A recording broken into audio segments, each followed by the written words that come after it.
welcome. It's incredibly encouraging to see a full house on this particular subject matter. My name is Paul Finsale. I'm one of the co-founders of The Conduit, and it's my distinct pleasure and great honor to welcome all of you here today. I wanted to say a few words just about what The Conduit does and why we're so particularly thrilled to have you. But before I do so, I'm going to hand over to my co-host just to say hello. Good morning. Hi, everybody. I'm Melanie Jameson, and it's wonderful to be with you guys today. And Paul, we're very grateful to you and the Conduit team for hosting us. And I'd love to ask you to just share a little bit about why this venue, why have we chosen this very special place to bring together this amazing group of people?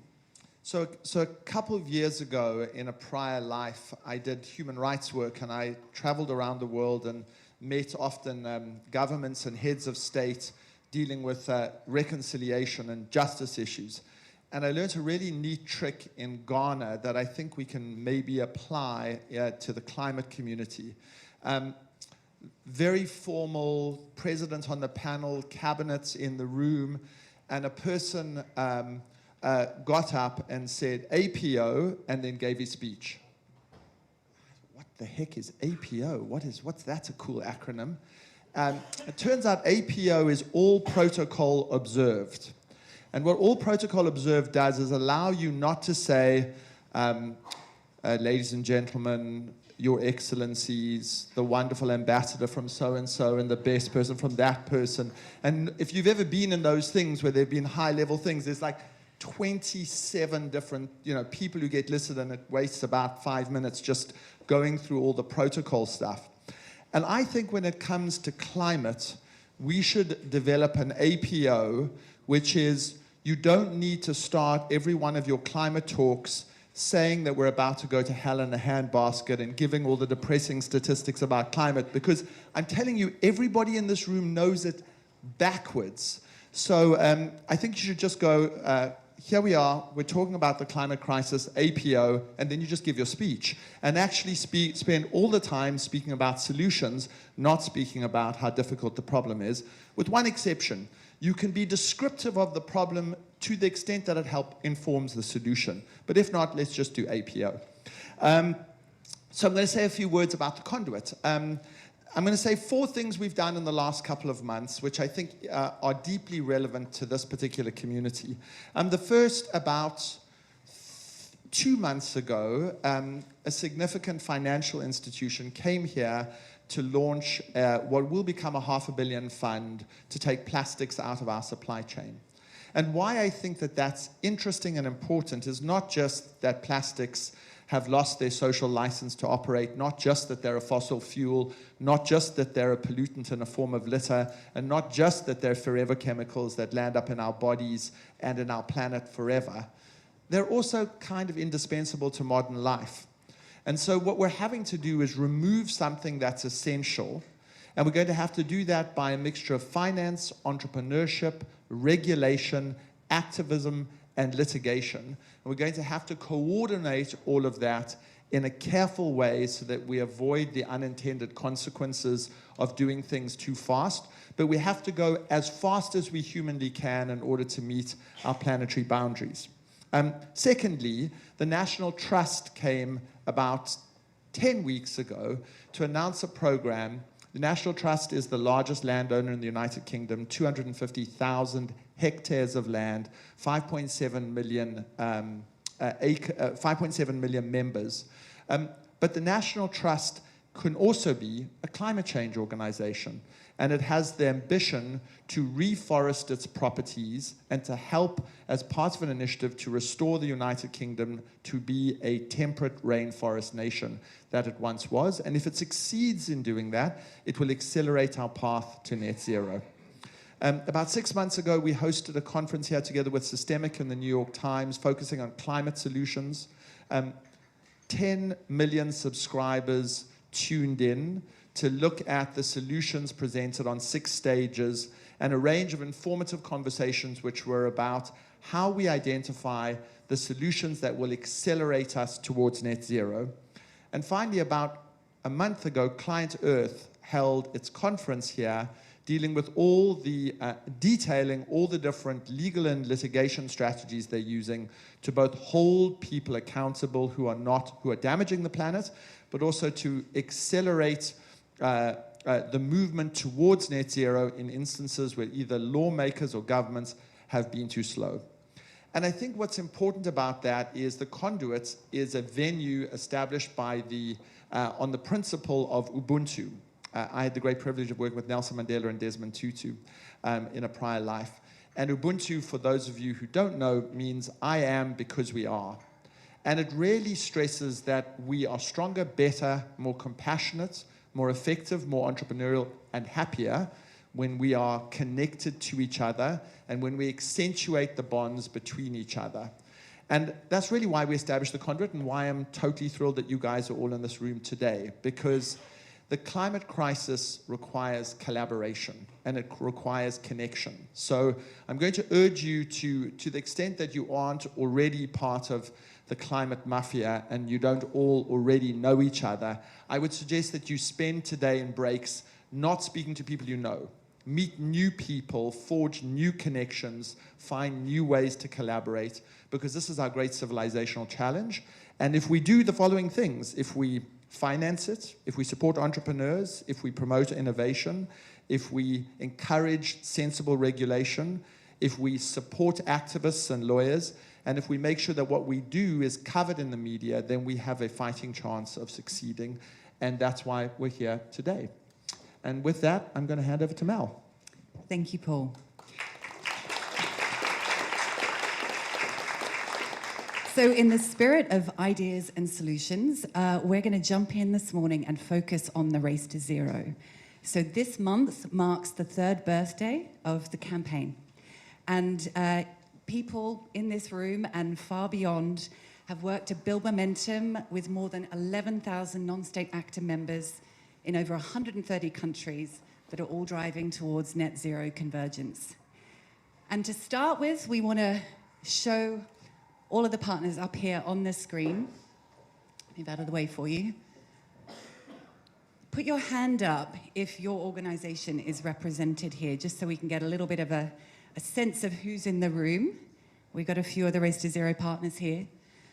So the campaign has been made possible thanks to the radical collaboration of these organizations and others around the world. And I think that radical collaboration is core to what Paul was talking about.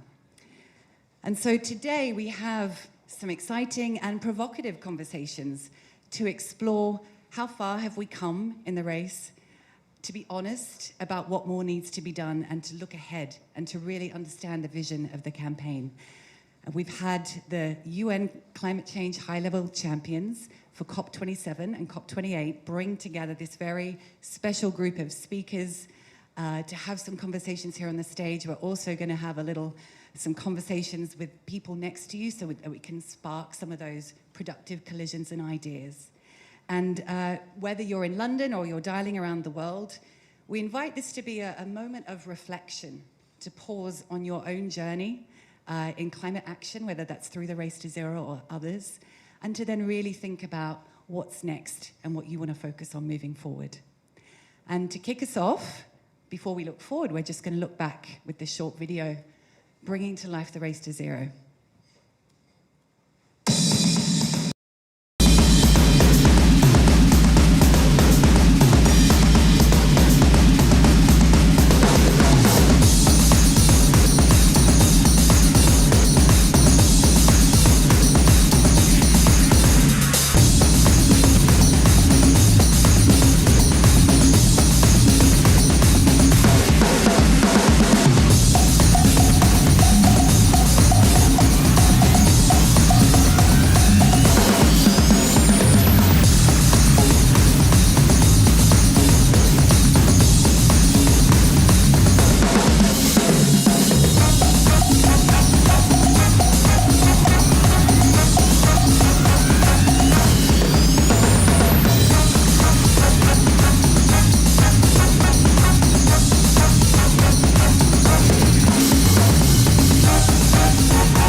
And with that, I'm going to invite Razan to please make a few introductory remarks. It's a great honor to have you here today.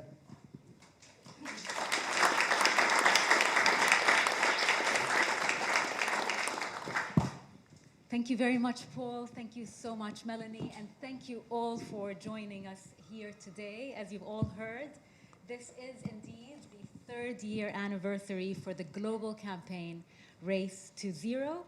And we're also here to open the London Climate Action Week, which is great. And this is a flagship event because, ladies and gentlemen, the race is indeed on to net zero and to a nature-positive world for climate action. Distinguished guests, I'm here to talk to you about climate change, APO. All right? But really, together with nature loss, climate change remains one of the greatest challenges that we all face. And whilst the geopolitics of the world, the agenda that continues to hamper on with this notion of polarization, this can all stifle or feel that it stifles progress at the multinational and global level. But what I've learned and what I continue to learn is that ambition in the real economy is the antidote that the world needs to help lead and show how global transition to a low-carbon, climate-resilient, and nature-positive economy is indeed possible and well underway. And this is really, Melanie, and this is something that you've said, this is really the power and promise of the Race to Zero campaign. And I'm thrilled to be here to listen alongside all of you from many of the members of the Race to Zero campaign, how and they have indeed advanced action, and what is needed to continue to reach our collective goals to halve emissions by 2030. So I am the new UN high-level champion for COP28, and I wanted to take this opportunity to perhaps lay out a number of priorities. So one of the things that I just wanted to say at the onset is that I genuinely stand on the shoulders of giants. So there's been incredible previous high-level champions who have established these campaigns, the Race to Zero and the Race to Resilience. And I do not intend to reinvent the wheel, but rather capitalize, leverage, enhance, and work with the community to see how we can move forward with those two campaigns. Particularly, one of the areas that I'd like to engage in is how do we ensure that those campaigns resonate more regionally, particularly in the Middle East and North Africa, Asia, Latin America, and other parts of the world. I want to also inject a number of metrics. How are those campaigns engaging women, for example? How many of the participants are business owners that are women, are potentially small, medium-sized enterprise that are engaging with our world's youth? And so those are a couple of areas that I'd like your support in engaging. The other is really to listen to the community.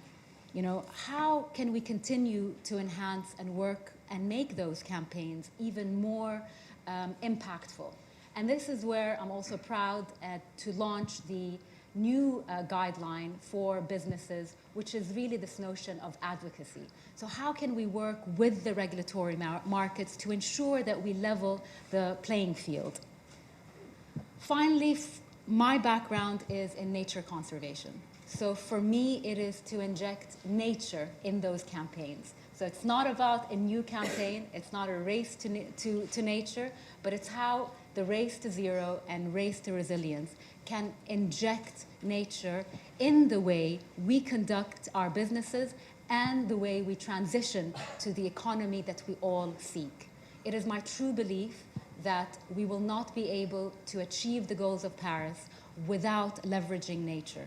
Nature for me is not ornamental but fundamental in our quest to a more resilient future, a more inclusive future, because you can't talk about nature, nature conservation without local communities and indigenous communities from around the world.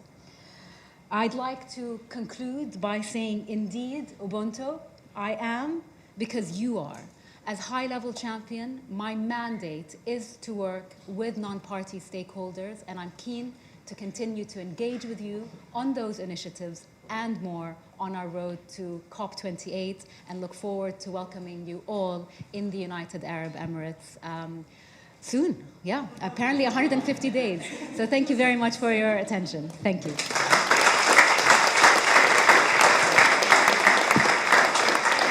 Thank you, Roseanne. So we now have a few words from a very special woman dialing in from Trinidad and Tobago, Raquel Moses. She's CEO of the Caribbean Climate Smart Accelerator, and she's also the global ambassador to the Race to Zero and Race to Resilience. And she's got a few words she wants to share to say happy birthday to the Race to Zero. Happy third anniversary, Race to Zero. It's a pleasure to be with you today to recognize the role that Race to Zero has played in shaping our net zero future. I've been impressed by a lot of things by this campaign, how Race to Zero has created framing around what needs to be done and the part that we all have to play, how Race to Zero has emphasized the need for measurement in support of the UN objectives, because we all know that what gets measured gets done, how it's mobilized some of the most influential non-state actors in aid of our ambitious objectives, leading to strong commitments, the diversity in the actors participating in the campaign, bringing together indigenous people, civil society, policymakers, and diametrically opposed industries and players, and bringing them all to the table for this most important initiative of our lifetimes. How Race to Zero has mobilized finance through programs like GFANS and others to bring fit-for-purpose funding to the table, unblocking the resources required for the transition. The reach of the campaign has been incredible.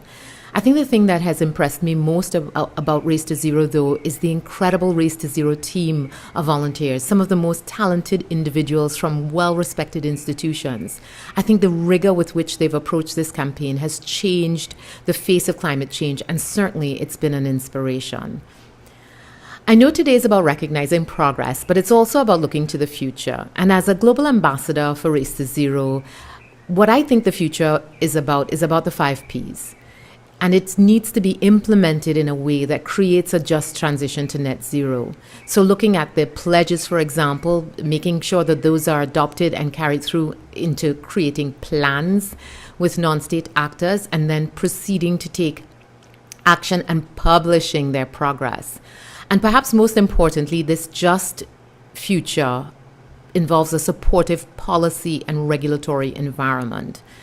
I'm pleased the UN climate change high-level champions are highlighting the role for non-state actors in calling for climate policy. So I'll tell you why I am a global ambassador for the Race to Zero and why it's really important to me.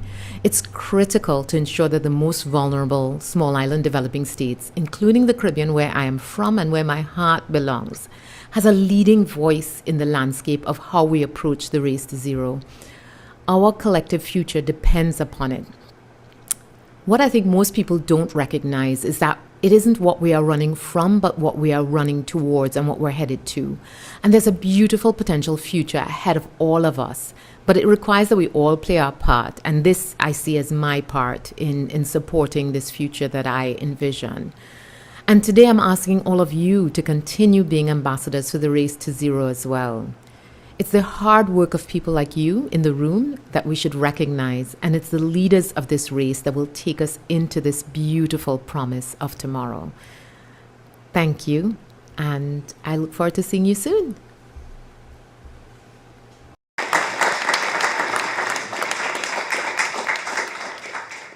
So it's fantastic to start a conversation like this with 2 extraordinary women, focused leaders, articulate from 2 important parts of the world, the Caribbean and the Middle East.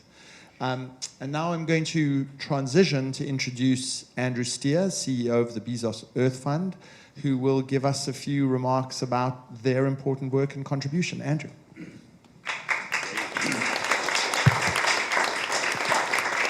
Thank you, Paul. Thank you, Melanie. Razan, thank you. My goodness me. I used to live in London, and to come back and to stand over there in that corner and watch this interaction going on before this meeting, the buzz, there is nowhere else in the world quite like the kind of conversation that goes on here. And the Conduit Club is absolutely the best place to do it. So it's an incredible honor. So some of us have been heavily involved. I'm sure everyone here is part of that since the very beginning of the Race to Zero. And indeed, even before that, we were starting to see some remarkable sort of recognition that it's the non-state actors. We love governments, we love the negotiators, but they would not be where they are today were it not for Race to Zero. What Race to Zero has done is brought in serious analysis, serious accountability, and serious hope. If you want to sort of characterize where we are at the moment, is that whether it's the green hydrogen economy or whatever, we see nowhere near enough progress. But at the same time, we see these incredible, what in America they call hockey sticks, tipping points upwards. You know, as they say, it always takes much longer than you thought, then it always happens much quicker than you thought. That's what the Race to Zero is all about. And if we're going to keep 1.5 alive, we have to understand better those tipping points. So, for example, in green hydrogen, yes, it's going nowhere because it's more expensive. But actually, the cost of an electrolyzer, which is the big cost you've got to bring down, has already in the last 10 years fallen 70% of what it needs to fall by before suddenly you're going to get that aha moment when it's going to be cheaper than alternatives. So suddenly there's going to be an upward. That's what the Race to Zero is all about. And in this room, there are people that are driving those tipping points, which is very exciting. And that's why we, for example, in the Bezos Earth Fund, we are strong supporters of what you're all doing. We've just started something called Groundswell, which we're going to be working together with Razan and others, basically saying, how do we turn the current feeling of hopelessness into a feeling of hope? Razan and I, and probably some of the rest of you, just came from Paris, where we were at the Macron Finance Summit, a new financial architecture for the world. As Secretary General Guterres, he said the current architecture is obsolete, dysfunctional, and unfair. Mia Mottley, the Prime Minister of Barbados, she says, we don't need evolution, we don't need reform, we need absolute transformation of the financial architecture. And actually the Race to Zero and the GFANs and the financial institutions are part of that. And you even saw last week in Paris, you saw the members of the Race to Zero lobbying so that the new president of the World Bank, Ajay Banga, who's a fantastic guy, by the way, he's really good news, he said, actually, at the moment, the World Bank is not leveraging private investment at all. Every dollar they lend, it leverages about 20 cents, 30 cents of private money. He said, we're going to start with 1-to-1, and then we're going to go beyond that. So at least that's something. We're getting moving one way or the other. Now, what do we have to worry about? So it's all good news. Happy birthday, Race to Zero, well done, amazing. Now what? Well, two things we have to worry about. There are sort of ditches both sides of the street. One, we've got to be really rigorous on transparency. I just asked my friends from WRI, Leo and Ed, and I said, what message should we convey? And they both said, transparency, accountability. So we absolutely got to stay faithful to that. And if we don't, we fall in a ditch on this side. The other risk is actually being so obsessive about, are you exactly on track where you are, where you've promised, that actually we lead to a lot of discouragement. And in boardrooms around the world today, we're seeing some very interesting discussions. All of them 2 years ago, 18 months ago, had the board meeting where the senior vice president in charge of sustainability had her or his moment in the sun where they were able to say, hey, look, there's this zero thing, Race to Zero, everyone's doing it, let's jump on the bandwagon. And the board fell for it, hook, line, and sinker, and they said, yes, we're in, we are going to go to zero. That was 2 years ago, and we had the triumph of COP26. Well, it's now, Monday afternoon, and it's raining, and actually it's harder than we thought. I don't mean it's Monday afternoon here. No, I meant metaphorically. You know, and they're having board, and they say, where are we? Well, actually, it's much more difficult. And we're being trashed by NGOs are telling us we're way off track. And the Secretary General of the United Nations just issued a report saying greenwashing, greenwashing. So what they're saying is, hey, wait a minute, let's lower our heads a little bit. And that is almost a worse ditch to be in than the first ditch. So let's be careful. We need a much more grown-up conversation between the good guys on the outside and the also good guys on the inside of corporates, so we really make progress. So look, thank you. Fantastic to be here. Thank you.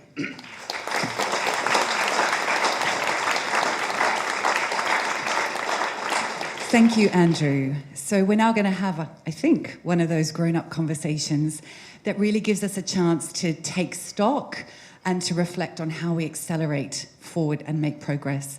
And Razan will be chairing the discussion, and I'm delighted to welcome to the stage Gabrielle Guinier, Head of Environmental Sustainability at BT, Tom Taylor, Senior Manager of the Sustainable Finance Center for Excellence at Aviva, and we'll also have dialing in Marta Campos, the Mayor of Cantagem in Brazil. And I think I may not have said that correctly, so forgive me. Cantagem, I think.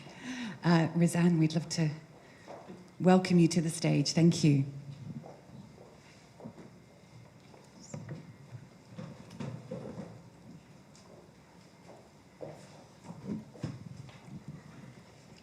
Andrew, on a Monday afternoon, please remind me not to go after you anymore in terms of any speaking commitments. But that was always inspiring. Thank you. And Mamni, as you said, this is a grown-up discussion, but we do very much appreciate non-grown-up questions, because I always feel that we need to go back to the drawing board and really ask the simple questions of why are we doing this? How is it looking? What are the challenges? And what do we need to continue to do as a community? But first, I just wanted to again reiterate my gratitude for all of you who are in the room, but also for those who are joining us online and virtually.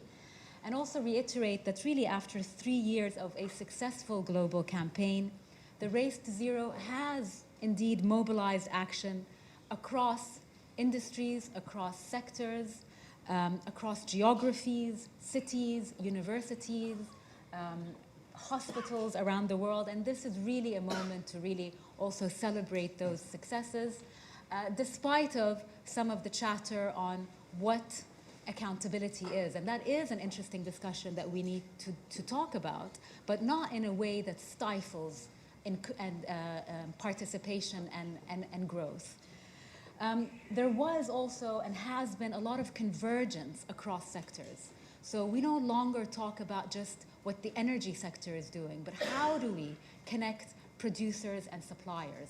How do we think about supply chains? How do we inject a deforestation policy across our supply chains? I mean, those are really, really interesting discussions that are happening. But we also are building on globally recognized, scientifically built standards. And that does not happen overnight, and it is challenging. We have two remarkable individuals, and I call this, we're all on this journey of Race to Zero, and those are incredible passengers on our train, but really leaders and conductors. And I'd like to take this opportunity to ask Gabrielle, who's the head of sustainability at the BT Group, as well as Tom, who is the senior manager for the Sustainability Finance Center for Aviva, to reflect on their journey. So first, but we want to do a video first, don't we? Okay, sorry about that. So before we would like to show before we turn to the panelists, we'll be hearing from a leading Brazilian mayor. As I said, the Race to Zero also has cities, 1,000 cities around the world. And we have Marta Campos and how her city of Cantagem is leading the way to net zero. So the video first. Eu sou Marta Campos, prefeita de Contagem, uma cidade mineira, brasileira, da região metropolitana de Belo Horizonte, uma cidade que tem 664 mil habitantes, uma cidade que acolheu o primeiro distrito industrial, o maior da América Latina. Hoje nós temos 5 distritos industriais e nos consolidamos como uma cidade não apenas industrial, mas uma cidade de serviços, uma cidade que hoje tem um grande polo logístico, uma cidade que possui 5 bacias hidrográficas, a maior delas, 50% do nosso território ocupada por ela, que é a bacia de Vargem das Flores, que acolhe nessa bacia um espelho d'água, que é responsável pelo abastecimento de água, não só de Contagem, mas da cidade de Betim, parte da cidade de Betim e parte da cidade de Belo Horizonte. Então, a Contagem recentemente, foi em junho, contratou o plano de conformidade climática, onde esperamos receber as diretrizes, as ações, para que Contagem dê a sua contribuição, para que a gente seja uma cidade com redução zero de gases na atmosfera. Mas a gente já desenvolve várias ações, né? Contagem hoje está executando grandes investimentos em saneamento básico, investimento em mobilidade urbana, que promova o fortalecimento do transporte coletivo, que promova também o investimento em mobilidade ativa. Nós também estamos com um plano ousado de arborização na nossa cidade temos também a coleta seletiva de resíduos sólidos, ainda numa fase inicial, mas já é uma primeira ação que precisa ser fortalecida. E apostamos que o nosso plano diretor seja aprovado na Câmara dos Vereadores, que vai ser fundamental para a preservação das áreas de preservação ambiental que nós temos no nosso município. Então, essas ações todas têm sido desenvolvidas e nós estamos prontos para essa grande luta municipal, de países, para que a gente tenha cidades com desenvolvimento econômico sustentável, onde a gente garanta de fato a qualidade de vida. Contagem está nessa luta junto com todos vocês que estão presentes neste grande seminário, nesse grande encontro em Londres.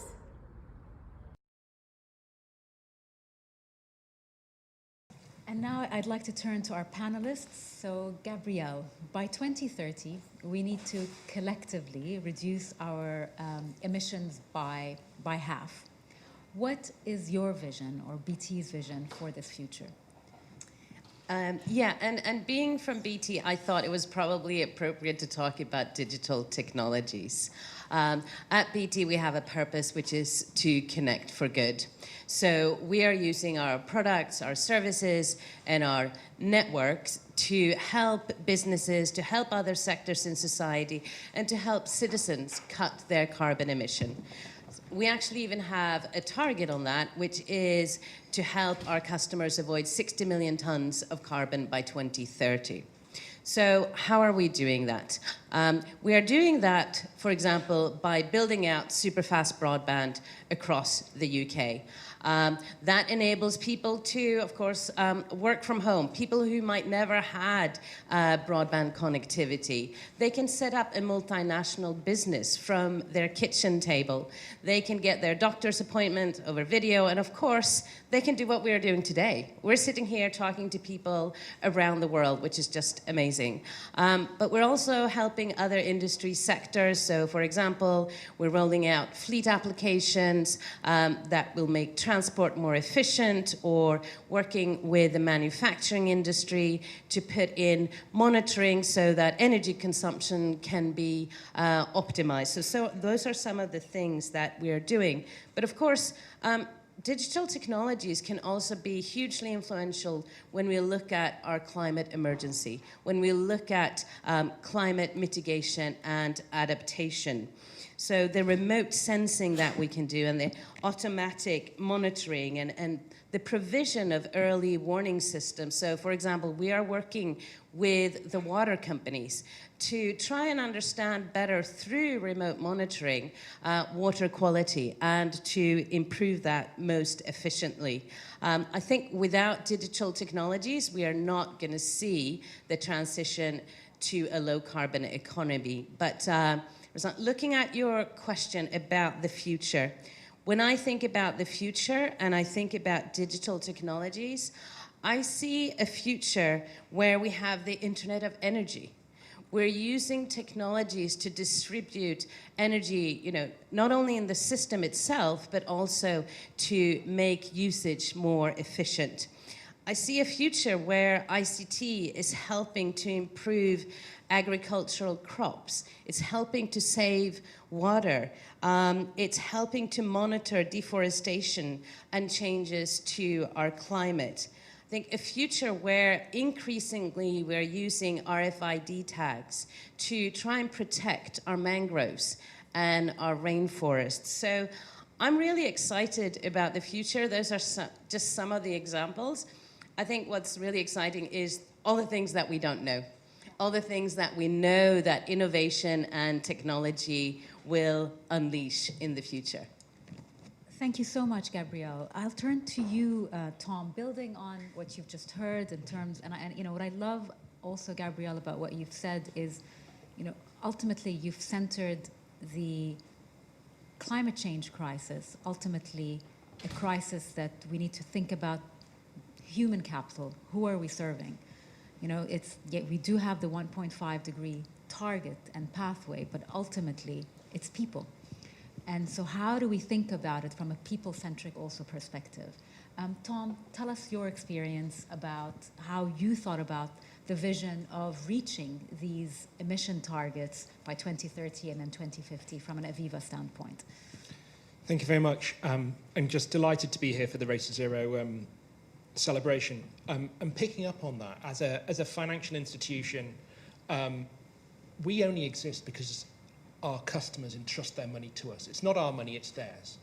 And when people entrust their money to a financial services organization, they generally are doing that, for example, to save for a pension, to save for the future, or insurance because they're thinking about risk, all of which are central to the journey, the race that we are on. And finance has a huge role to play to accelerate our action in the race to zero.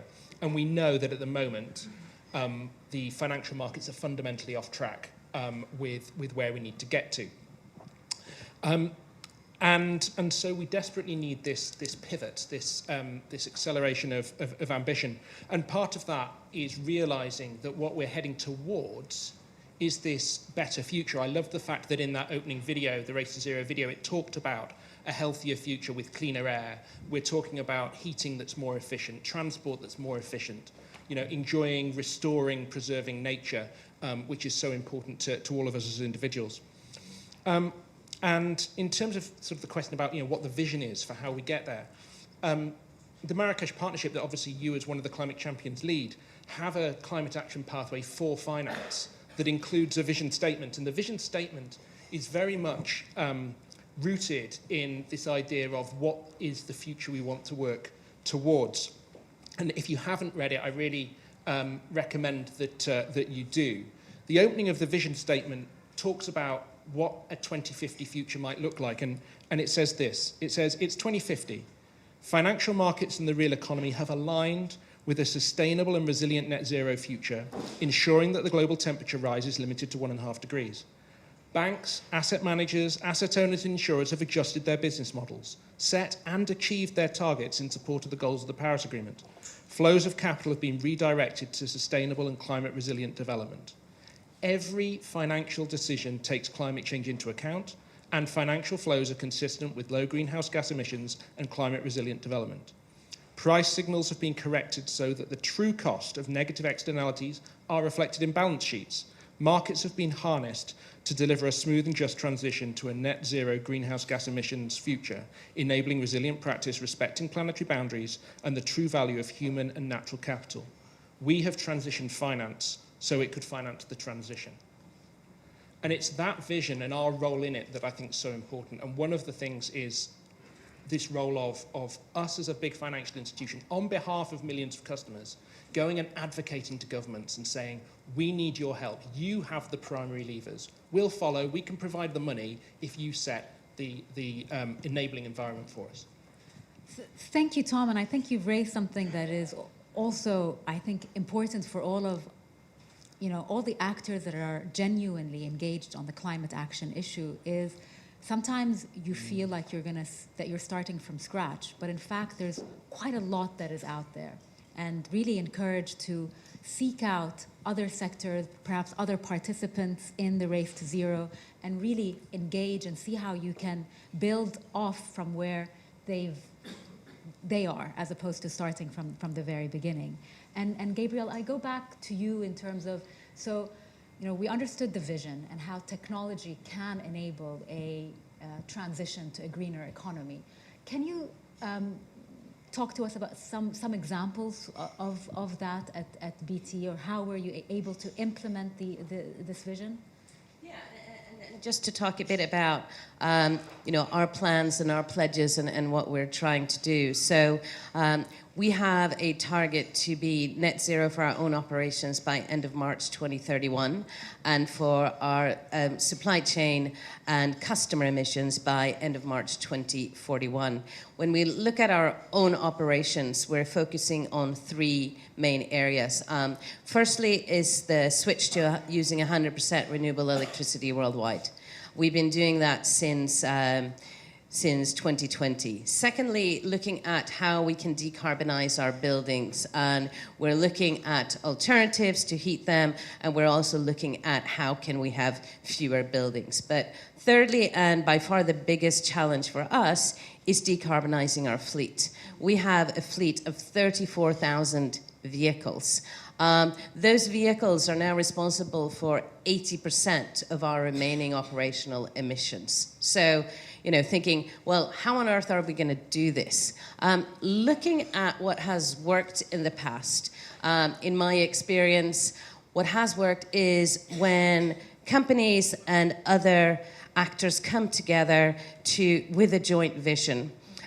We've seen that, for example, on renewables. We've seen it through RE100. We've seen it through what we're doing here today, through the Race to Zero. And I think, as Tom mentioned, that's also where the fifth P, persuade, and advocacy becomes so important. And I know the call for action that Race to Zero is issuing, which is around aligning your advocacy plans to what you're trying to achieve, and to make sure that you're looking for those policy impacts. So what we did specifically is we joined forces with the Climate Group in 2020. We set up something called the UK Electric Fleets Coalition.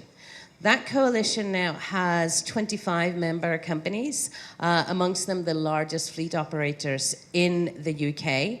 And what we wanted to do was, firstly, we wanted to send those demand signals to the market. Hey, we buy a lot of vehicles. Please, can you supply them? Because we want to buy them, which is just how we change the renewables industry.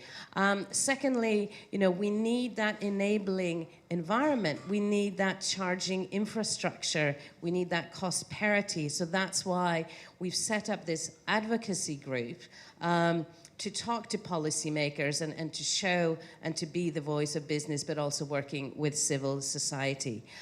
In terms of our sectors and changes that we're seeing and driving, I think as a sector, we are a member of something called the Joint Initiative for CSR.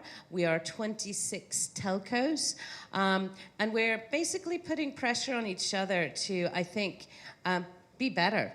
Decarbonize faster, sharing best practice. We did a survey that was issued actually last week amongst our members, and we have 26 telcos, as I mentioned. 90% of those members are committed to net zero and or a science-based target. 85% of the members have scope 3 targets. So just by working together and encouraging each other, I see that change that we need to drive. And And just a follow-up question on that, and you know, what is driving you? Is it the business case? Is it the potential of a regulatory framework that's coming and you want to be better prepared for that? I think, first of all, it's around being a sustainable business, right?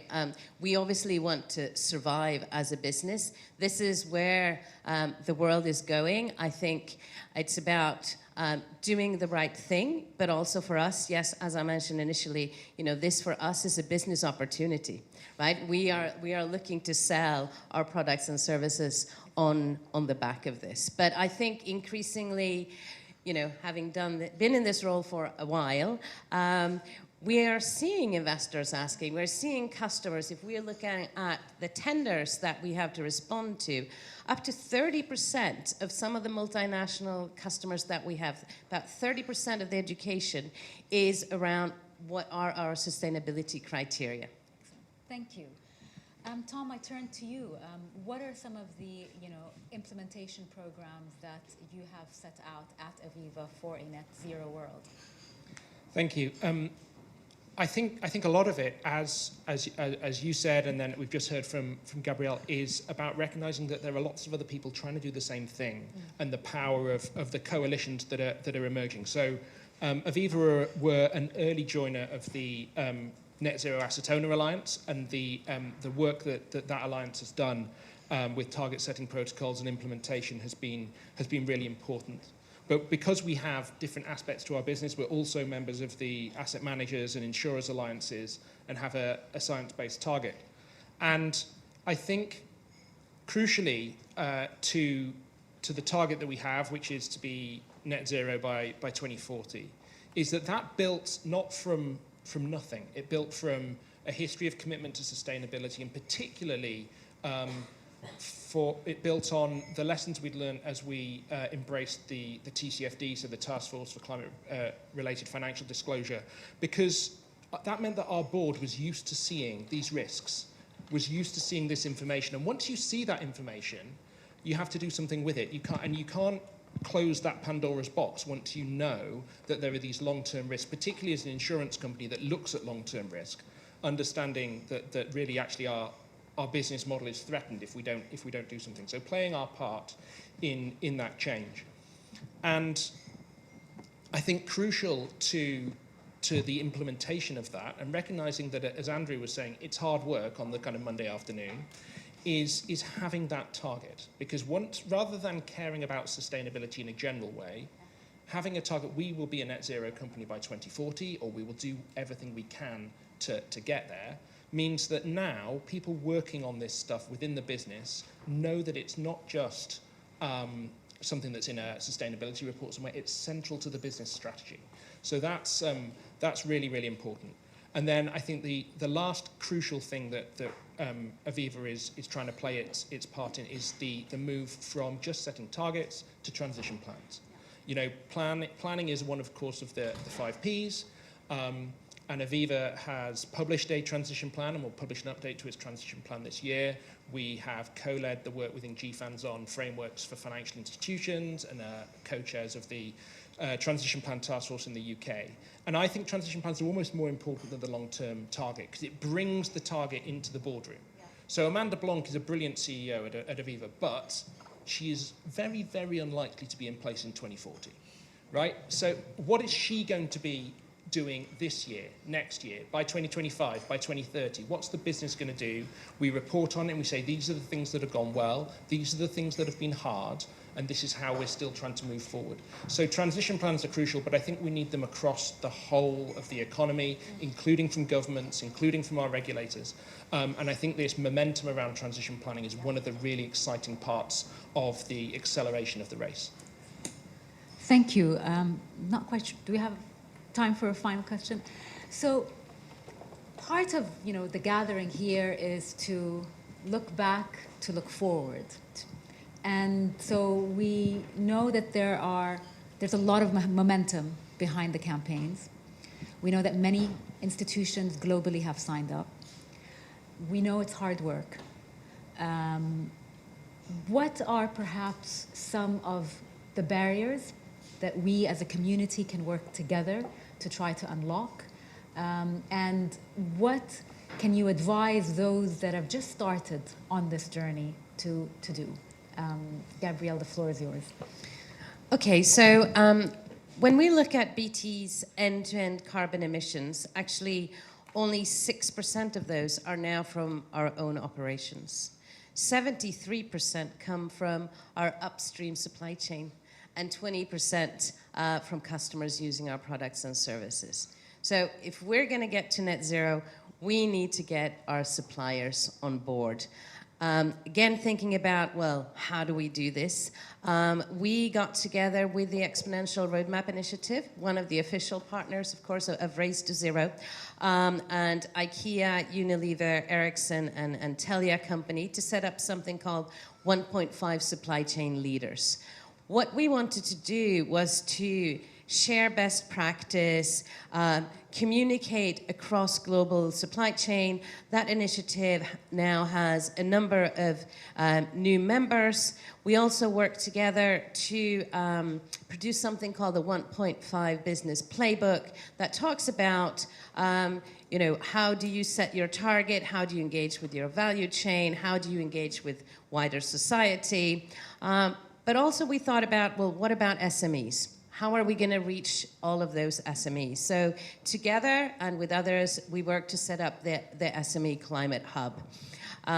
Because again, for SMEs, where do they start? That's a completely different conversation about the scarce resources and perhaps not the knowledge that they might have. So we wanted to create a one-stop shop for them. So in terms of my ask to all of you, and maybe some advice if you're starting in this journey or if you're thinking about reaching out to your supply chain, it's great. 11,000 members, Race to Zero.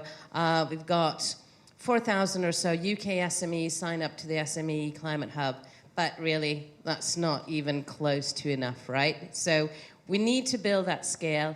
Please have a look at the resources that we've already created through 1.5 supply chain leaders on the SME Climate Hub. Do help us spread the word and get your suppliers to engage with their suppliers in turn as well. Tom? So I think for those starting out on the journey, recognize how far in 3 years things have come. There really is cause for celebration. More than 11,000 businesses, cities, and so on committed to Race to Zero, and lots of resources now exist.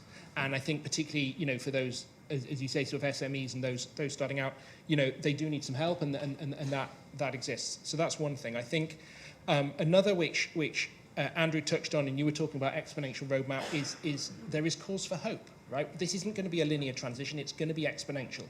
And when we get the right enabling conditions, then this will happen a lot faster than I think people think. So that's why working out what your target is, working out how you're going to play your role is crucial. And then finally, that means we need that enabling environment, which is why it's so important that the handbook on the 5th P is being released today, because we all need to go out and we need to raise our voice and we need to say we need all our governments, we need all our supply chains, we need all our peers to all play our role and collectively advocate for the enabling environment to deliver the ambitions we have. Thank you. Well, I mean, what I've kind of taken from this conversation, I'm sure there's many, many themes, and I encourage, as encouraged by both Melanie and Paul, to engage in our coffee breaks. But 3 things I take from this is, one, the importance of consistency, because without consistency, we really can't transition. So it's one step after the other. And so we need this notion of a transition plan and a goal, but we need to be consistent year on year. And that's, of course, facilitated by, as you said, certain disclosures that are going to be presented in the board room, again, consistently, year on year, so that we can see progress.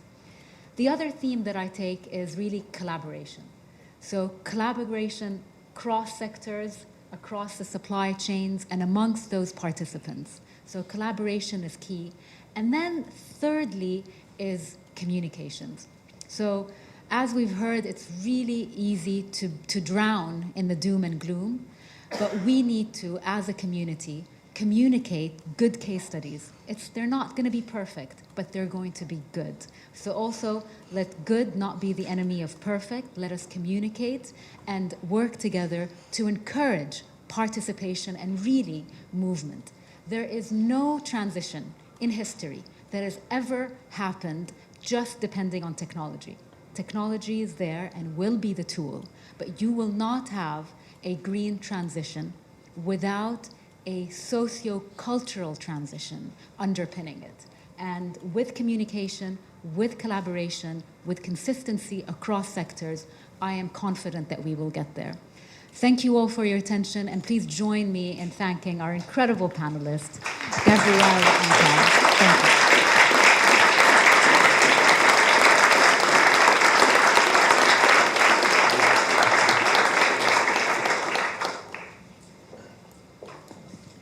So thank you, Rizan, Tom, Gabrielle, and Marilia.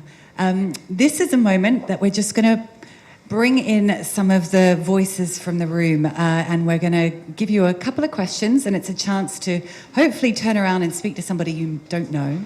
So you might need to move, especially if you know so many people in the room. And we're really going to do what Rizan talked about in terms of taking stock. But this is in your own lives, in your own work. Just a show of hands. We saw a few hands raised for Race to Zero partners. Now let's do a show of hands. Who works on climate in some way? Let's get a... Okay. Lots of... Who doesn't work on climate in some way? Hands up. Okay. So it's a community. Just... Oh, we've got some over here. It's... So this is a chance to let some of those ideas cross-pollinate across a community, all committed to working towards very similar goals. And I'm going to ask you two questions. I'm going to give you a moment to think about it, and then to go and find somebody hopefully you don't know or may not know too well.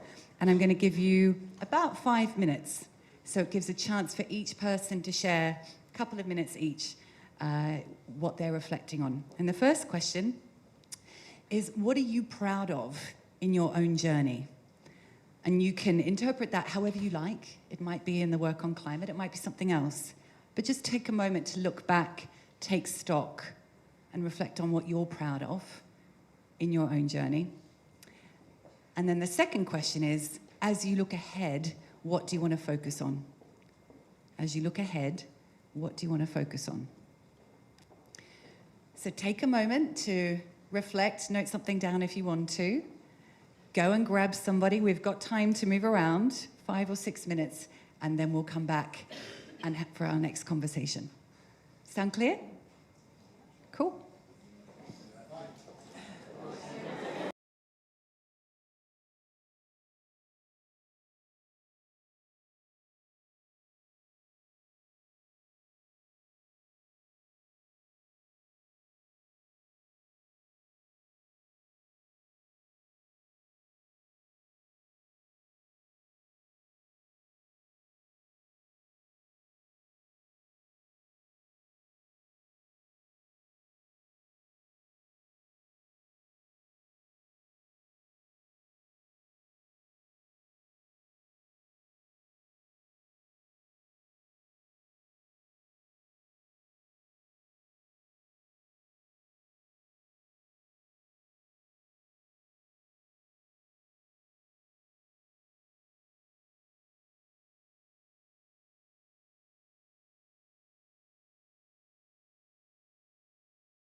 about setting up a club for people who are passionate about positive social changes, that they keep talking to each other. And you are exhibit A of that terrible phenomenon. Thank you for the whistle. Wow, that was awesome. Okay, so our next panel, entitled An Ambition Loop for Policy and Regulation, is going to be moderated by Stientje van Veldhoven. My Dutch heritage gets me to pronounce that almost perfectly. Marty McBrien, and Stientje is the Vice President of the World Resources Institute. Marty McBrien, Director of Strategic Affairs from IFRS. Andrew Pragg, who's the Managing Director of Policy at We Mean Business. And Maurits Dalmans, a partner at Cleary, Gottlieb, Steen, and Hamilton. So I invite you all, please, to join us on stage.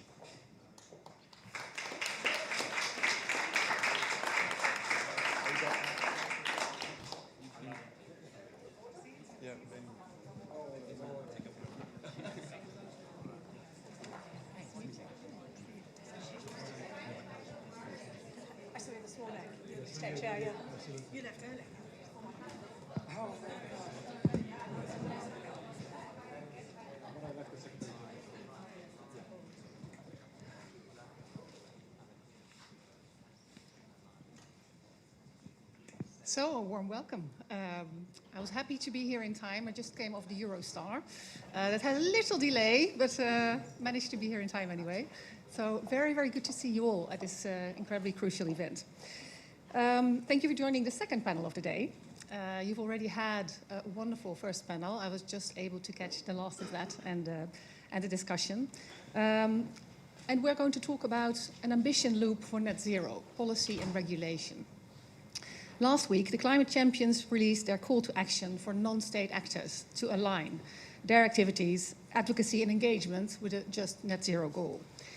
And we know there's every reason to, because a recent study showed that of the 91 countries that actually have a net zero pledge, about 90%, we could say we're not certain if they will meet the speed which is needed to get to that net zero pledge.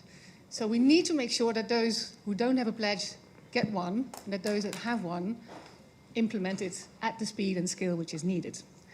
In today's panel, we're going to hear about the importance of regulatory affairs and how rules and regulations play a role in actually getting to that speed, or where they might hamper, or how we could overcome this. So I'm very pleased to have this distinguished panel here. Thank you so much for being with us today. So Marco, I'd like to start with you. Director of Standardization and Technical Partnerships at ISO. ISO has a new strategy, 2030, that really aims to fully align the strategy of the organization with the Sustainable Development Goals, aiming to support global trade, equitable, inclusive, and sustainable growth. So can you explain this? What can ISO do to support this call for action that was done by the climate champions? Absolutely, thank you. So, first of all, allow me a little preamble here. I'm, I think, older than most of you here, and I remember that the world faced a climate challenge in the past that maybe most of us have forgotten, which is the thinning of the ozone layer. I don't know if you remember that, right? Well, I was astonished as a young boy to see that on the news, and I see that the world actually came together, and pretty quick they turned it over. And I wouldn't say the problem solved 100%, but quite so, right? So I'm, all in all, quite positive. I'm among the most optimistic around here, I guess, on climate change, and I see this hockey stick kind of curve happening in reality. So with that example in mind, I think the same will be achieved in climate. That's my personal take. So about ISO. Now ISO is an international organization for standards. We operate in several sectors with 167 members, and we get together on several sectors and areas for standardization in technical standards, management standards, and those standards underpin regulation in so many areas, so many countries. And the new strategy of ISO now, it's been actually there for years, but it's been, I think, better formalized and recently. It's really about having sustainability as completely pervasive in everything we do. It's completely pervasive. I mean, there won't be any business if not a sustainable one in the future. And there won't be any standard if not a sustainable one in the future. And the action should be absolutely ambitious, first of all, in terms of integrity, because net zero transition must be high integrity one. It must be assertive, so going from principles and pledges to action.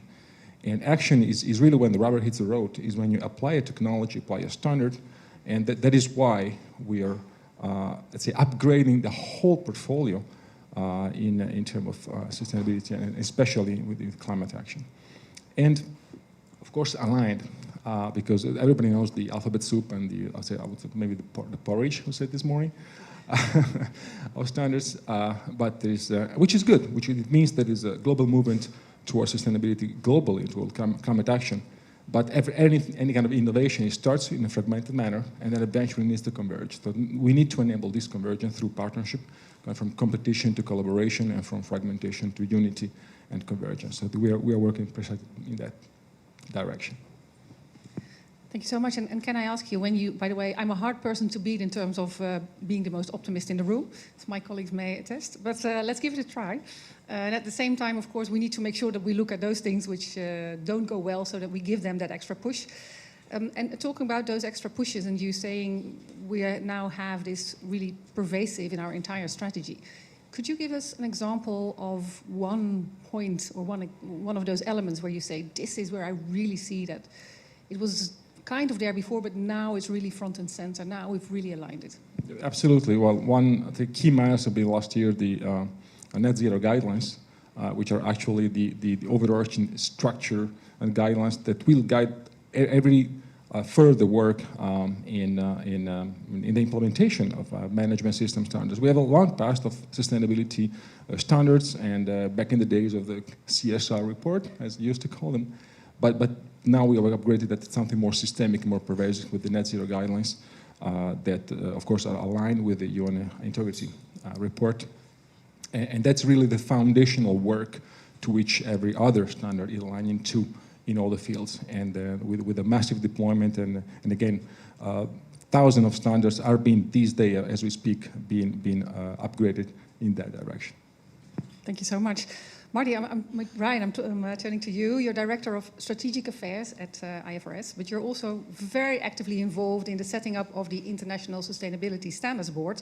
I think basically I can say you've been doing these things over a decade now, so if we'd ask anybody, we'd ask you. ISSB launched a new standard this morning, so can you tell us here too, what is it, what's new, why should we be very excited about the launch of this? Thank you very much, and we should be very excited about where we've got to today, because it was only at COP26 in Glasgow where we all came together and decided it was enough of the alphabet soup, and we were going to bring together and consolidate all of the investor-focused standards out there on climate change, which was the Climate Disclosure Standards Board, where I used to work, the Integrated Reporting Framework, the SASB standards, the SASB sector-based standards, the TCFD recommendations, working with the WEF metrics, as well as the existing accounting standards that are out there and adopted in 140 plus jurisdictions around the world. That is a mouthful, and I'm running out of breath and I could talk at this pace. We all came together and decided it was time to set up the International Sustainability Standards Board under the IFRS Foundation. And they've moved at pace. And I've been a standard setter in the ESG space for over 10 years, as you said, and I have all the scars for it. But today, this morning, we rang the bell in London, we opened the market, and our standards are out. The first two standards, so S1, which is a general requirement standard, which covers all sustainability information, ladies and gentlemen, risks and opportunities related to your business on all sustainability information. And S2 is a climate standard built directly from TCFD, which builds out more, if you like, climate. Just a few weeks ago, we announced an agenda consultation that goes beyond climate to ask the market what we should be doing next. So we're market-led. We're about building trust and transparency in information reported to markets. We're about decision-useful, comparable information as the output. And we always said we'd start with climate, but we wouldn't stop at climate.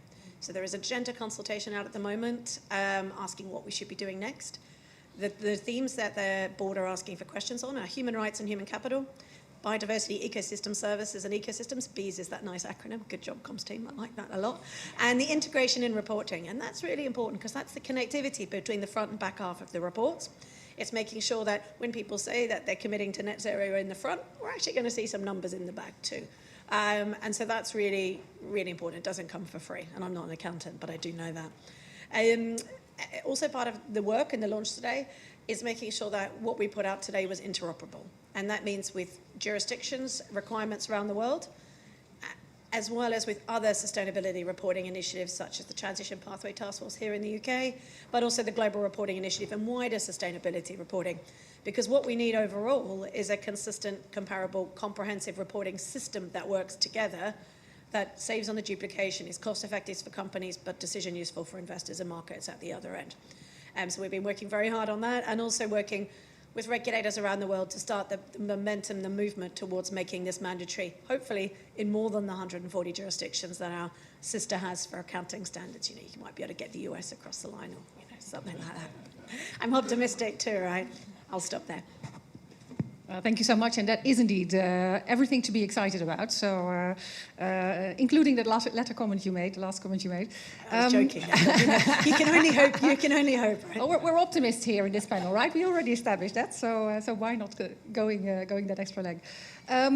You mentioned that there is this contains all of the sustainability information, but you're also starting to look beyond climate, and you mentioned gender, nature-based solutions.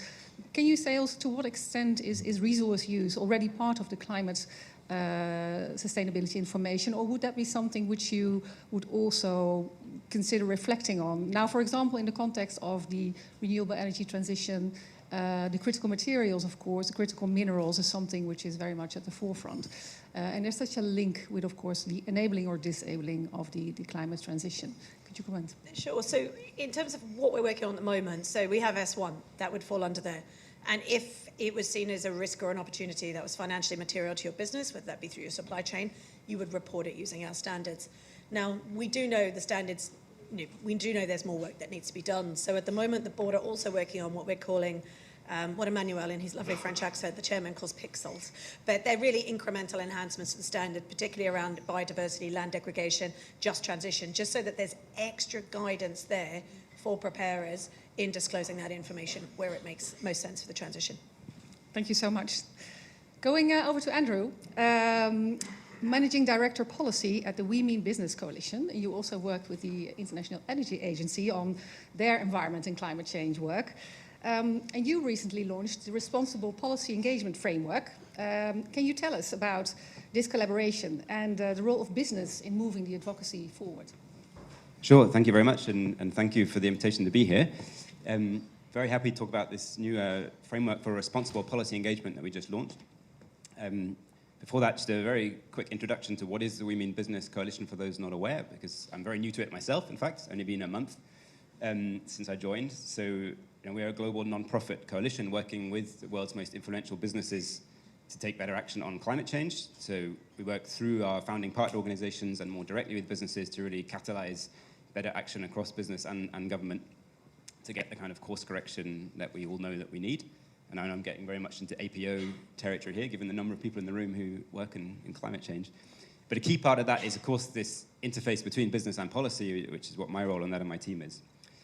So in that regard, I was really happy to see this panel framed in terms of the ambition loop, which was a concept that came from the We Mean Business Coalition originally, and we think is really a robust, a practical theory of change that if we do get out there and show proof and evidence to governments that leading businesses are making the changes that we need, and that encourages and gives policymakers a confidence to go further with policies, which then gets more business action and so on. So it is a very handy concept, but of course, in reality, it is more complex. The real world is very messy, and in particular, this question of how corporates are getting out there and influencing policy is a very messy and sometimes rather murky world. Hence this attention on advocacy and why we released this framework for responsible policy engagement. We identified that there's something of what we call an advocacy gap out there.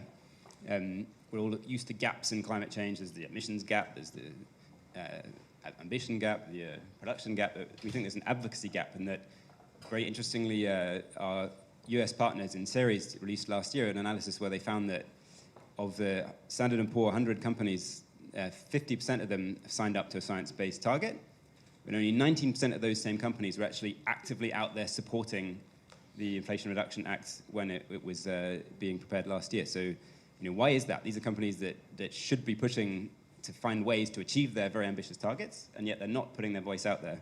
And of course, the IRA has become this extremely effective policy of mobilizing tens of billions of dollars towards exactly what these companies should be doing. So we put out this framework to try to close this gap. What it does, it really it sets the scene for sort of what are the real drivers for companies to get into better responsible policy engagement in terms of the business case, that it's not just a burden. This is about really reducing risk for the future. This is about building reputation and so on.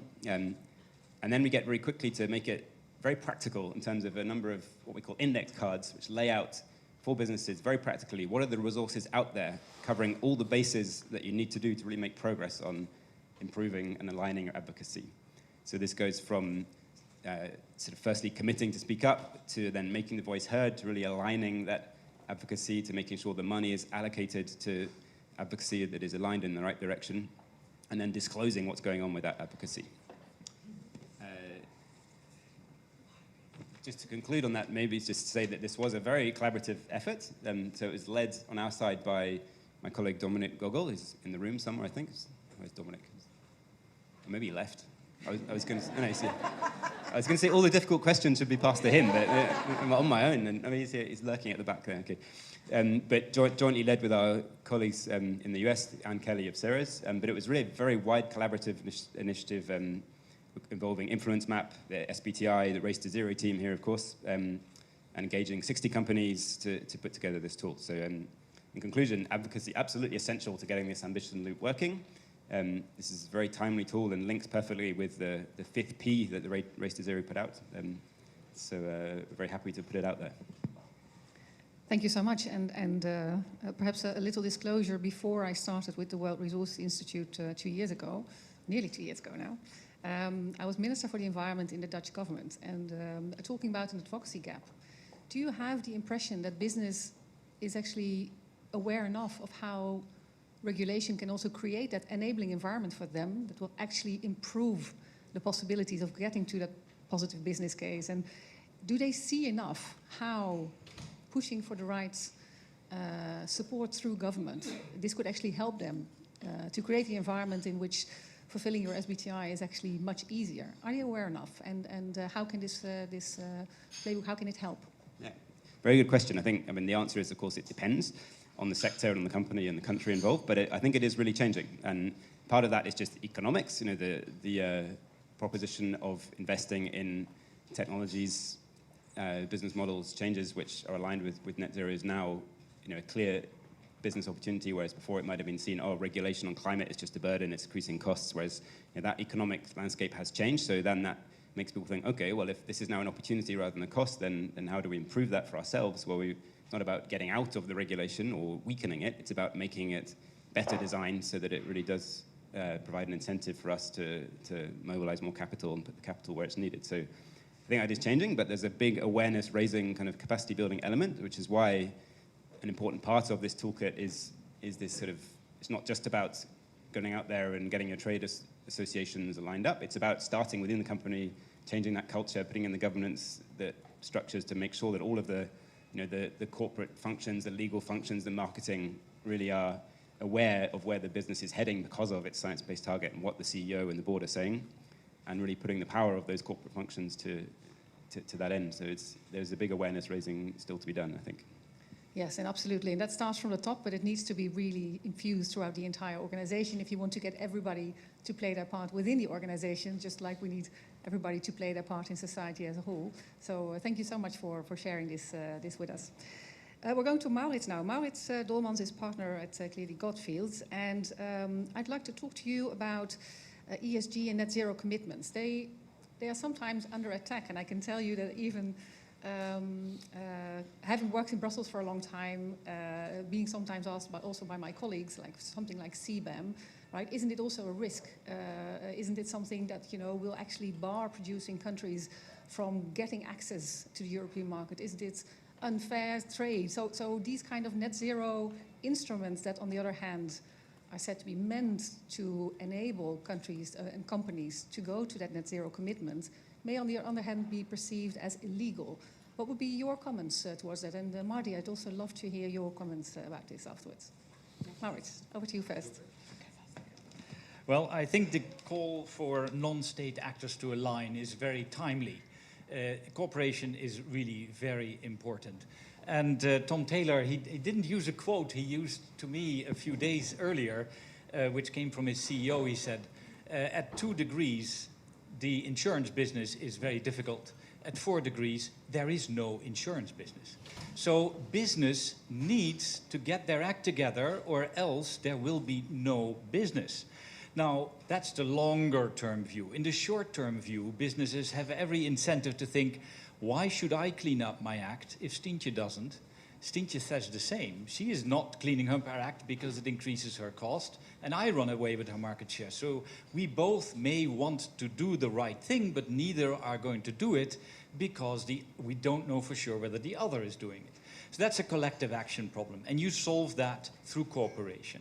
And that cooperation is quite important. That was the vision behind the GFANs at the Glasgow. Let the financial and insurance and asset owners get together under race to zero principles and agree that they would phase out fossil fuels, in particular starting with coal. Now, unfortunately, identity politics gets in the way. It doesn't have to be this way. Identity politics does not have to stand in the way of this. Because, for instance, last week I was a friend who is a committed conservative. We have fierce debates. But I also know he is a passionate environmentalist. And he was reading a book about how the conservatives can reclaim the environment. Now, I think that makes eminent sense because that's the one area where progressives and conservatives can agree with each other. The problem is that in this debate, antitrust law and trade law and various other regulatory systems are being misused as a tool. They basically say the private sector should not align, the private sector should compete. That's the business, that's how the free market works, that's how consumers get the best products at the cheapest price, and that is what competition law therefore requires. So no cooperation, no commitment to race to zero criteria, no net zero alliances. People should compete. They should not cooperate. I think that is a problem, and antitrust authorities in the EU and the UK have recognized that there are market failures that can only be resolved through collective action. And so they have already issued guidelines allowing cooperation under EU and shortly UK antitrust law. Now in the US, they aren't this far yet. US law is, let's say, less developed. There's a law on the antitrust laws basically apply a rule of reason to this kind of cooperation, but there is no precedent. So that gives certain people the chance to say antitrust law prohibits this kind of cooperation. But it doesn't actually, because all of the precedents that you apply under US antitrust law are about exclusion of competitors or about raising short-term profits. They are not about doing the right thing for your own business in the long term and for society in the long term, ensuring that the climate does not change so much that your business becomes impossible. So I would say that the real goal of these corporations, which is to ensure the quality of life and the quality and the opportunity to do business and to redress market failures, which are crucial to economic law. How can you have competition law and economic law if you don't recognize and deal with market failures? And if you just assume that markets are always perfect? They aren't. And therefore, the law shouldn't assume that. And this is where Right to Zero comes in. We have a plan to address this. I would call on any insurance and banking company and asset owner in this room to come and see me, because Race to Zero has a plan, and we need you in order to get there. Fantastic, Maurits. Also with this call to action that only fits with the calls to action from today. So we should not be it should not be misused, right? So we should not be misled also by this argument. And I see that Marco would love to respond. I'm going to go to you, Marco, because it's an urgent response apparently. But then I also want to go to Marty. I want to hear from her too about how she thinks that this could affect the financial sector. I'll allow me to interject here, because I think in the history of mankind there's never been anything like a free market. Okay, market has always been regulated by aristocracy first, and then by laws and by regulations, national, international. So I think where the political friction happens is out of the fear of an imbalance, a competitive imbalance across regions. So that is why cooperation and international alliance is so important. The playing field of carbon and the price of carbon, the risk related to that, including the one which is very well framed in the S1 and S2 disclosures, is only as effective as it is applied worldwide. So I think where we can really liberate the power of those investments and those private and public initiatives is with the level playing fields. That is why cooperation and regulation is so important to avoid competitive distortion out of the climate action. I won't go into that in too much detail myself, being the moderator of this panel, but I can see that Maurits would like to respond to this too. Go ahead, Maurits. I agree, which is why Race to Zero's plan is going to be worldwide, but also these antitrust authorities and these authorities talk to each other in the OECD, in the International Competition Network, and of course at the COPs and so forth. So with this is a first wave that we hope creates a worldwide wave. You see the collective action problem also at the state level, because people in the US say, we don't want to do anything because China is not doing anything. And in Europe they say, why should we clean up India still using coal power plants? If we talk like that, we never get out of the problem. We need to talk. In Beijing, it's now several days more than 40 degrees temperature, right? If that doesn't concentrate the mind that we should cooperate and all work together as states, but also as companies and the private sector, you have to pull out all the plugs to deal with this existential crisis.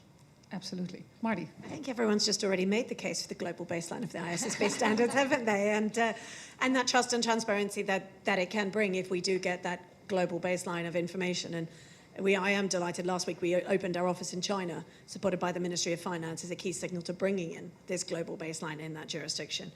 And the standards are also quite important to address greenwashing. That sort of auditable, verifiable information will play a really strong role there, which will also help, particularly in that with some of the challenges that we have. But I won't go on this topic. Thanks so much. Maybe can I throw in a little challenging comment here, and then I'd love for you all to respond to also what our last question is, which is what kind of solutions do you see for a just net zero aligned policy and regulatory environment, which this audience could also support, so take that right as your opportunity also to make some remarks which you feel may be needed and have not been made. But the little challenge that I'd like to make to we need to work global is we shouldn't wait until everybody is aligned to get started. And then we come again into the question, if we wait for everybody to be aligned, then we will be waiting a long time. So to what extent do you sometimes have to move on? And do you sometimes need instruments like, for example, a CBAM or other examples that will give a level playing field to a certain part of the world? Or do you have suggestions, comments, remarks in that context? So I'd love to hear from you. I'm going to start at the other end now. Maurits, I'm going to start with you, and then I'm going to work the way back through the panel. Go ahead, Maurits. Well, 2 words, climate justice. I think that's where this group could probably meet, because climate justice requires cooperation between states, between companies, but it also means making sure there's a level playing field between the global north and the global south. Because right now we are in a situation where the global south has most of the pain, and in the global north we don't really feel it so much yet, although it can get pretty hot this summer, I understand. So climate justice is crucial. The CBAM, the border mechanism, yes, I think that is another instrument which unfortunately is needed, because we need a carrot and we sometimes also need a stick. We can't have a situation that we clean up the act in the EU or in the UK and that we then have carbon leakage to other countries like we have done with our waste problem. We have cleaned up our waste problem by exporting the waste to third countries. This is not something we can afford in a worldwide climate crisis. We need to solve it all together, and that means that we should use the carrot, and then where necessary, we should also give people the incentives to clean up. Now. Thank you so much. Andrew? Yeah, I think I certainly agree with that perspective internationally about the climate justice and level playing field. In terms of the carrot and stick, I think there's certainly an element of something like the CBAM is even by putting it out there and being proposed and moving towards implementation, it certainly shifts what's happening internationally and acts almost as an incentive through means of threat for other countries to be moving on their action. I also think we need to really recognize just how quickly the norms and the accepted policies on international trade related to climate change and clean technology is changing. With mentioned before the Inflation Reduction Act, that has really changed the way that countries around the world are looking at how they go about their internal versus external incentive policies, and we need to catch up with that. I also think looking internationally, I came very recently from my previous job was at the OECD and also with the IEA, as you mentioned, that you can never have enough of getting policymakers from different countries, different backgrounds, different contexts together to actually talk through these issues. And certainly what I saw in those international intergovernmental fora is really there's huge value in just understanding the positions and what is holding back different countries in terms of policy. So I think in terms of when we look at the voluntary, very exciting, dynamic voluntary initiatives coming through from the private sector, it's about finding this sort of balance of making them mesh with the formal intergovernmental processes which carry weight and really bring together policymakers, but not losing that dynamism that you get from the voluntary initiatives in the private sector. Thank you so much. Marty. So I come from it from the disclosure reporting perspective, and we've had more than 15 years of voluntary disclosure on climate issues, right? And this is now mandatory, and it's moving at pace. We published our framework first at CDSB in 2009. It was picked up by the TCFD in 2015, and in 2023 now, it's being incorporated into a standard. That's quite slow. If you think in 2 years, from 18 months, we've managed to turn it from a whole voluntary stack of initiatives into something that now will have teeth and be mandatory and enforced. So the pace of change is completely different. And I would urge everyone to be telling the Global North, the Global, everyone you talk to, that it has changed to get started. Get started voluntary, because mandatory is coming, and it's coming fast. And as Razan said earlier, don't let the perfect be the enemy of the good. Explain. I think also you mentioned about BT. Get started, tell your story, get moving. It really is now, and we are working with the regulators around the world to make this happen. We're also working with the Global South, capacity building with the regulators, capacity building with the preparers, capacity building with the markets, to work out how we can bring this in fast and get that global baseline. That can also help to see investments flow to the Global South, because they will be comparable with the information they can see in businesses in the North. Yeah, that point on capacity building is absolutely crucial. Actually, also in the context of something like CBAM or IRA, how do we ensure that the entire world feels that they have equitable access even under those conditions? And for that, capacity building is absolutely vital. So what could, for example, this group, what could business, what could actors do to help support that capacity building that will enable all of us to move faster and go further? First of all, I think what's most helpful for me, so I run the capacity building program at the IFRS Foundation for ISSB. There's only a handful of us. So what we need to know from you is when preparers come to us, those that maybe don't have as much experience as some of yourself come to us, everyone just wants to know, how do I do it? What does it look like? Who else is doing it? They want to see someone else's reporting. They just want to see themselves somewhere else and go, and have that moment. I could just follow that, I get it now. All right. We need most of those out there. We need early movers. We need people trying, putting it out there, putting the caveats around it and getting started, because that will help move others and will help it move it faster and provide those really important case studies.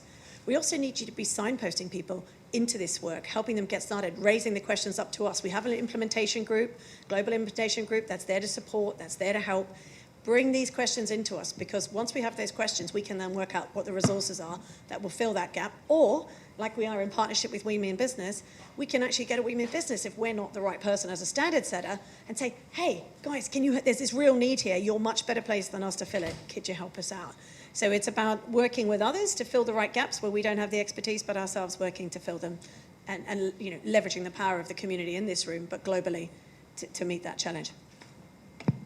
Plenty of work for all of us here, I would say. Marco, going to you. I have so much to say here. So,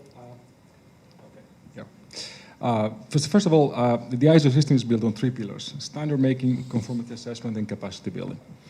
One for the standards, second for the assurance and certification, and the third is precisely to deploy the knowledge as far as possible, especially in developing countries, but more broadly worldwide. So this is really in our genes, and we will deploy the knowledge for ourselves with our partners in the field. That's one.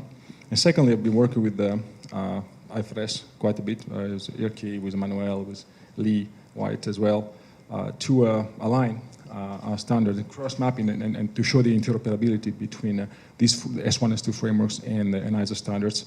And we will keep doing that, especially in the capacity building area. And I think, and I completely agree with Marty, this is one of these pivotal moments today, right? Exactly today, because I think that the movement is accelerating. And in that perspective, I asked about regulation. I think that the private world will go faster than regulators. And as soon as you put a price to environmental risk, and investors see that, and see that in a coherent manner worldwide, this is where the acceleration comes. So I'm extremely optimistic that ever since this morning, we'll see that happening, both regulated and in unregulated supply chains. Thank you all so much. I think while we started out saying, is this going to be a competition about who's the most optimist? I think I'll leave you to judge, but I think we're all equally qualified for that title. We're also all fast speakers. We've been able to cover an enormous amount of elements related to this crucial question. And I know some people are following us online. Let me try also to, I won't do justice to it, but to bring back a few of the things that we said, actually. We started by saying the ozone layer, right? Let that be our guide, because we can fix things, right? Many of the problems that we're facing today, actually all of the big problems we're facing today, are man-made.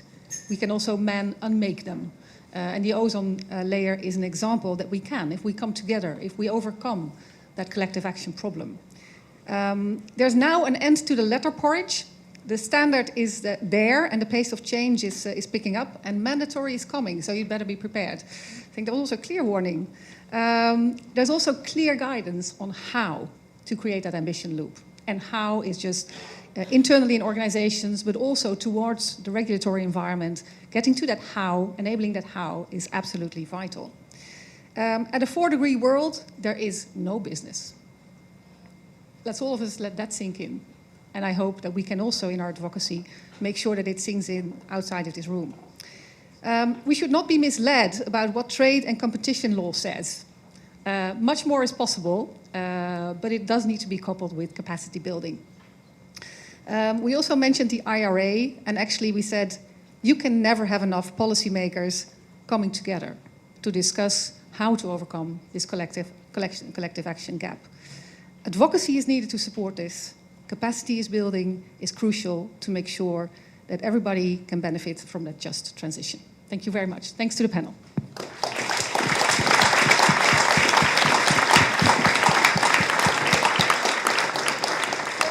And I think I'm handing it back to Paul now. Oh. Thank you. Big thank you to Stinche, Marco, Mardi, Andrew, and Maurice. So we're seeing the ambition loop for net zero with policy and regulation in action. And we're just going to take a moment now to mark the launch of the 5th P handbook. And the handbook is a guide for non-state actors to really understand how they can align advocacy, policy, and engagement with their net zero goals. And we have Catherine McKenna, the chair of the UN Secretary's high-level expert group on net zero commitments, and Nigel Topping, UN climate change champion for COP26. We've got them with a short message to celebrate the launch of the 5th P handbook.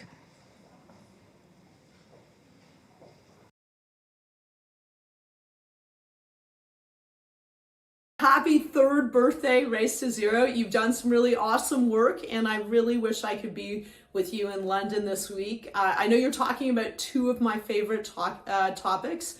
One, aligning advocacy with net zero commitments. We need to be focused on lobbying and lobbying for a positive ambition loop where business is supporting actions by governments. The second thing is race regulation. We know we need to eventually regulate. It's a competitiveness issue when it comes to net zero. It's also about ensuring accountability. So keep up the great work. I hope you have a great discussion. Firstly, let me say happy third birthday, happy anniversary for Race to Zero, and congratulations to everyone and all the partners and all the thousands of companies, cities, universities, states and regions who make the Race to Zero what it is, a powerful momentum for change. And you know, who could have thought that we'd have made so much progress since launching in the middle of the pandemic to today? So I'm really proud to have been involved and to see the Race to Zero go to the next level. And today, of course, marks a really significant milestone for the campaign. You know, we've heard from the champions their call to action to non-state actors to align their advocacy and engagement with the just transition to net zero. So they're not just setting targets and moving towards them, but influencing the policy environment. And it's great to see the Race to Zero launch today, the 5th P handbook, a critical resource to provide tools and case studies and lay out best practice for what people can do to align their policy engagement with the Race to Zero levels of ambition. So well done to everybody in the room, and a huge thank you to our two champions, Dr. Mahmoud Mohideen and Her Excellency Razan Al Mubarak, for taking the Race to Zero to the next level and ensuring accountability and influence that align with ambition and action. Thank you. Of our conversation today, and I think we set out at the start to have a really open, frank conversation about how far we've come, about where we are, and what we need to move and what we need to focus on as we move ahead. And I'm delighted to welcome the UN Climate Change High-Level Champion for COP27, Dr. Mahmoud Mohideen, and he's going to share some closing thoughts for us. Live, I believe. Dr. Mahmoud, it's wonderful to have you with us.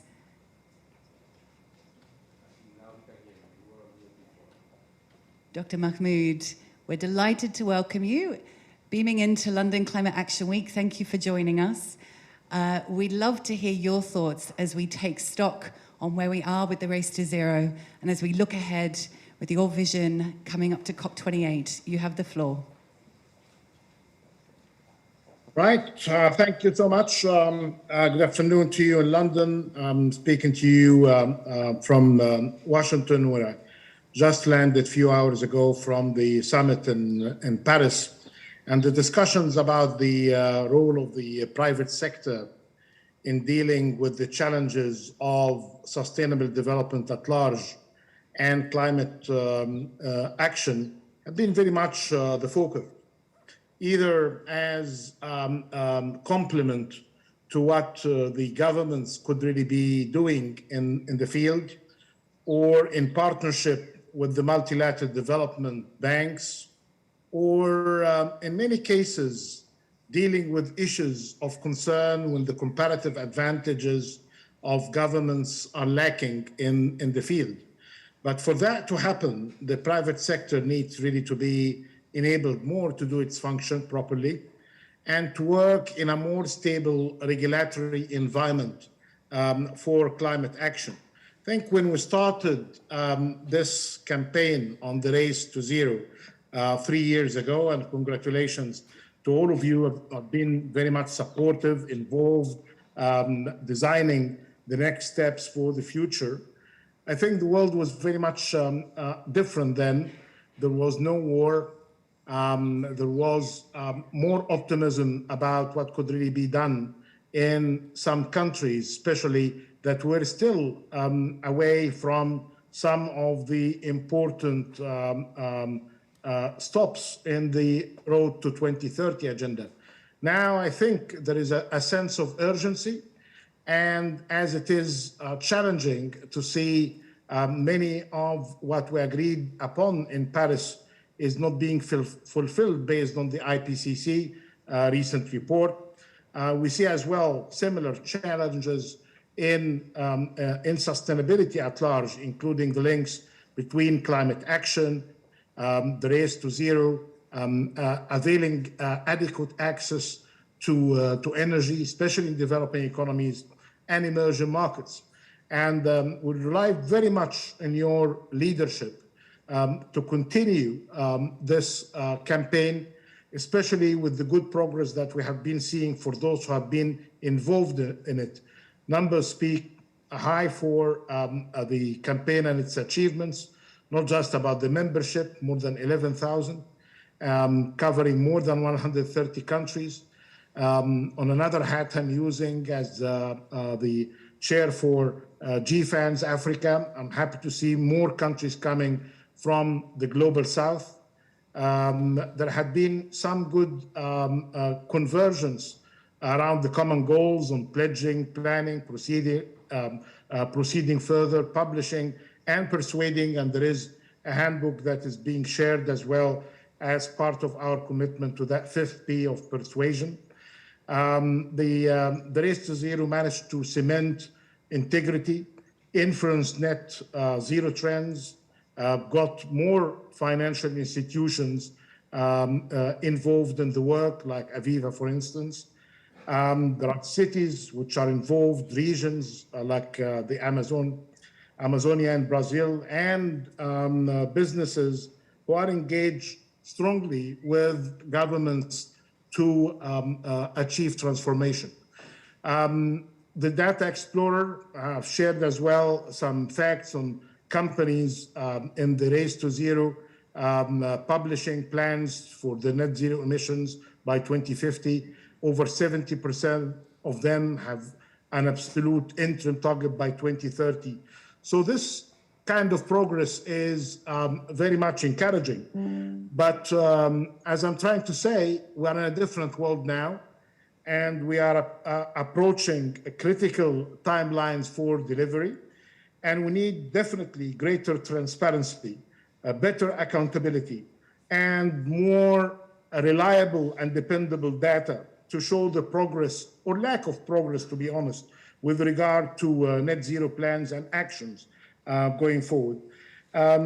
Many of you have followed, and unfortunately, I was not part of the discussions earlier, but I bet that the issues related to the new integrity approaches based on the recommendations of the Integrity Matters report by former Minister McKenna and her team, and the current work of the UNFCCC Secretariat in developing recognition and accountability framework for non-state actors have brought the attention of many of you in the discussions. And I think in a very pragmatic way, and given that for us, as I mentioned earlier, for business to flourish and to do better, it needs more clarity when it comes to standards. It needs more effective regulatory framework. It needs more predictability in the markets. And it needs really no surprises in a world full of uncertainty and higher risk than normal. So my good colleague, Razan, Excellency Razan Al-Mubarak of the UAE, the champion, working hard with her excellent team with us to prepare for COP28, and myself and our team in the champions team at large, we are supporting the work of the UNFCCC when engaged in the preparations as well for major conferences that are going to be tackling issues related to Race to Zero, including the summit in Kenya about the role of the private sector in green growth, and then the 3 summits during ANGA. One of them is basically about climate ambition. Having said that, there are many steps that are required, and many of you may have seen already what the UNFCCC has shared on the recognition and accountability framework with the time frame for that, and our understanding that there is a good collaboration with all of the standard setters. There was many good news coming from many of the leading entities in the field, either at the global level or at the national level. And for that, we'll be providing all of what we can through the members of the Race to Zero at the global level, and where we are doing more work now regionally in the global south, in Africa and Asia and Latin America and the rest of the emerging market economies. Having said that, It's good that the progress through the application of higher standards and ambitious targets have enabled many of the members to be ready for the new world and what's required for that.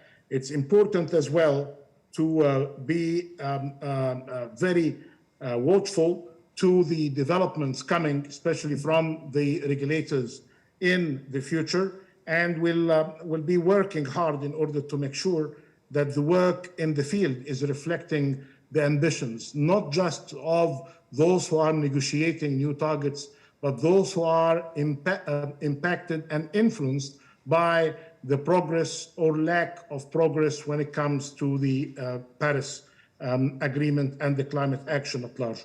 Doing all of that in partnership with the multilateral development banks, with the philanthropies and governments representing, of course, the good work by leading members of the business sector. Thank you so much, and I wish you the best going forward. And we're happy with my good colleague Razan and Mubarak to be of support of anything required that we can be doing from now until COP28 meetings in Dubai. Thank you so much.